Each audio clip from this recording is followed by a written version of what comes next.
पहाड़ी इलाकों में मानसून के दौरान सबसे ज्यादा खबरें बादल फटने की आती है। इस प्राकृतिक आपदा से भारी तबाही मचती है। कभी कभी बादल फटने की घटना से जान और माल दोनों का भारी नुकसान देखने को मिलता है।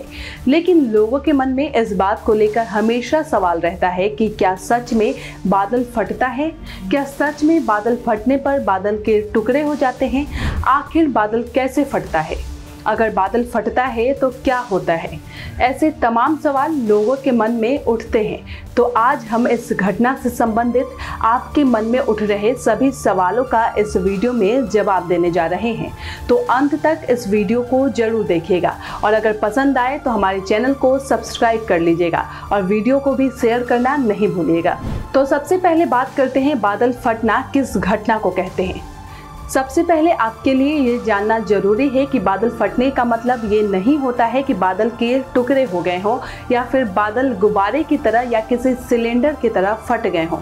वास्तव में ये एक तकनीकी शब्द है या फिर कह लें कि एक फ्रेज है जिसका इस्तेमाल भारी से बहुत भारी बारिश यानी सबसे तेज बारिश के लिए किया जाता है, या यूँ कहें कि बादल फटना बारिश का चरम रूप है। इसे क्लाउड बर्स्ट या फ्लैश फ्लड भी कहा जाता है। मौसम विभाग की परिभाषा के मुताबिक 1 घंटे में 10 सेंटीमीटर या उससे ज़्यादा भारी बारिश छोटे इलाके में 1 से 10 किलोमीटर के दायरे में हो जाए तो उस घटना को बादल फटना कहते हैं। आप इसे ऐसे भी समझ सकते हैं कि अगर पानी से भरे किसी गुब्बारे को फोड़ दिया जाए तो सारा पानी एक ही जगह तेजी से नीचे गिरने लगता है। ठीक वैसे ही बादल फटने से पानी से भरे बादल की बूंदें तेजी से अचानक से जमीन पर गिरती हैं। बादल फटने की घटना अमूमन धरती से 15 किलोमीटर की ऊंचाई पर होती है। अब आइए ये भी जानते हैं कि कब और कैसे फटते हैं बादल। बादल फटने की घटना तब होती है जब भारी मात्रा में नमी वाले बादल एक जगह इकट्ठा हो जाते हैं। ऐसा होने से वहां मौजूद पानी की बूंदें आपस में एक साथ मिल जाती है। बूंदों का भार इतना ज्यादा होता है कि बादल की डेंसिटी बढ़ जाती है, जिसके कारण अचानक तेज बारिश शुरू हो जाती है। आप सोच रहे होंगे कि अमूमन पहाड़ों पर ही बादल क्यों फटते हैं। तो आपको बता दें कि जब पानी से भरे बादल आगे बढ़ते हैं तो पहाड़ों से टकराकर वही रास्ते में फंस जाते हैं। पहाड़ों की ऊंचाई की वजह से बादल आगे नहीं बढ़ पाते और फिर एक ही स्थान पर पानी के रूप में बरसने लगते हैं। जिस इलाके में बादल फटता है वहां बाढ़ जैसे हालात बन जाते हैं, क्योंकि पहाड़ों में पानी नहीं रुक सकता।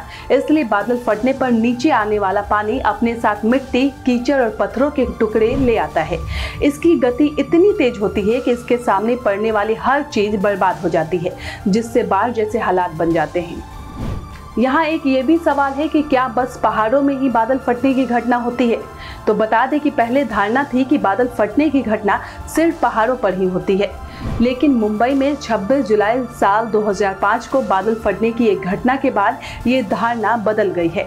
अब ये माना जाता है कि बादल कुछ खास स्थितियों में कहीं भी फट सकता है। वे स्थितियां जहां भी बन जाए बादल फट सकता है।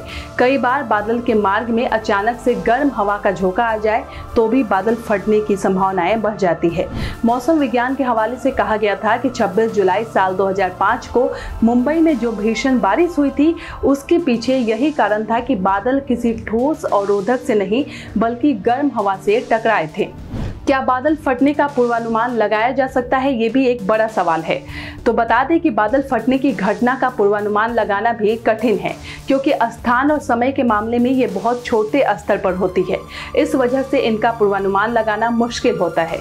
रडार से एक बड़े एरिया के लिए बहुत भारी बारिश का पूर्वानुमान तो मौसम विभाग लगा सकता है, लेकिन किस इलाके में बादल फटेंगे ये पहले से बताना मुश्किल होता है। आपको ये जानकारी कैसी लगी हमें कमेंट करके अपनी राय दीजिएगा और हमारे YouTube चैनल को सब्सक्राइब कर लीजिएगा। सब्सक्राइब करें पर्यावरण पोस्ट।